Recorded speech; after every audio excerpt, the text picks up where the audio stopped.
J'ai beaucoup de clients qui me demandent c'est quoi la définition d'un vice caché. Puis drôlement, si j'ai 10 conversations différentes avec 10 clients différents, bien, je vais avoir 10 interprétations complètement différentes.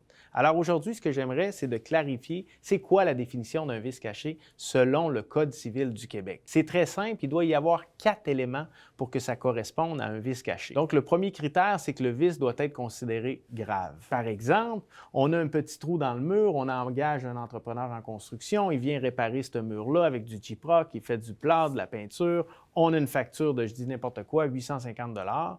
Si on va devant le juge, il y a des bonnes chances que le juge tranche et il dise, écoutez, ce n'est pas un problème assez grave, donc ce n'est pas considéré comme un vice caché. Le deuxième critère, c'est que le vice doit être inconnu de l'acheteur au moment de la vente. Un acheteur, par définition, doit être de bonne foi, donc il doit entreprendre des démarches pour bien comprendre ce qu'il achète. Donc, il va interpréter la déclaration du vendeur, qui est un formulaire obligatoire par le vendeur lorsqu'il vend sa propriété. Il va engager un inspecteur en bâtiment pour inspecter la bâtisse. Ensuite, l'inspecteur va lui remettre un rapport d'inspection. L'acheteur va regarder ce rapport-là. Il va faire la visite de la propriété. Et si, après toutes ces démarches-là, il n'a pas réussi ou il n'a pas vu le vice caché, donc il est vraiment inconnu de l'acheteur au moment de la vente, donc là, ça pourrait rentrer comme étant un vice caché. Le troisième élément à la définition, c'est qu'il doit être non apparent ou non visible. Donc, on parle là, ici, de quelque chose qui est caché. Et le dernier élément, c'est qu'il doit être évidemment antérieur à la vente. Donc, disons